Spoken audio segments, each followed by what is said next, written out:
pag may away kayo, hindi kayo nagkakasundo, anong gagawin nyo? How will you address? How will you deal with it?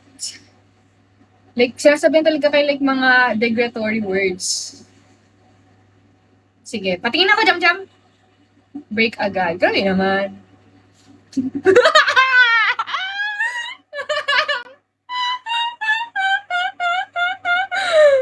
Tanga! Nagtatanong lang ako. Bisa.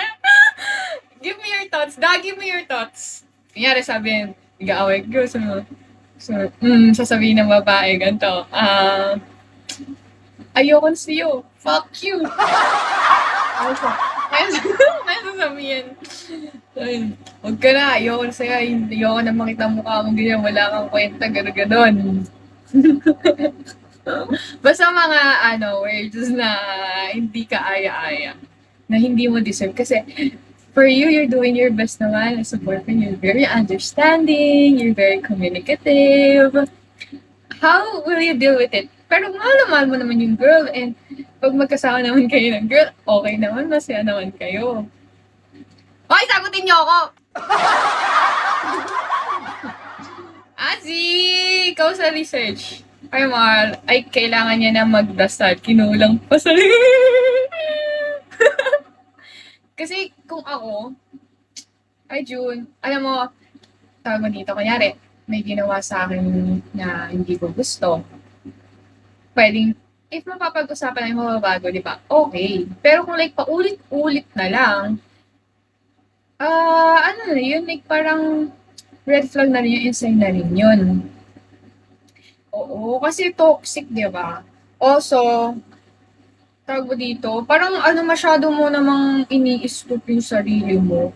Parang masyado mong hinahayaang ibaba yung worst mo. Alam mo yung gano'n.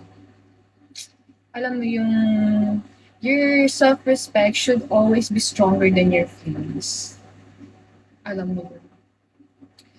Yung okay nga kayo, tapos mag-aaway ulit, ganun, babalik ulit sa ganun, tapos maging okay, babalik ulit sa ganun, parang walang improvement. So parang on repeat lang lagi yung nangyayari. Anong changes doon? Oo, nagiging okay kayo pag magkasama kayo, pero parang pag di kayo magkasama, parang pag matagal na hindi kayo magkasama, ganun na lang yun. Masakit yun. Wala tayong magagawa, mahal niya. Kusa siya, susuko pag napuno siya. Yun nga eh. Alam mo, bakit ganyan ba sa'yo yung kausap mo? Hindi. Hindi ko kakayaan na murahin ako ng kausap ko. Break na tayo. Ganun ako. Bah, hindi. Why settle for less? Pero, minsan nga, may mga iba nga din, hinihintay nilang mapuno sila.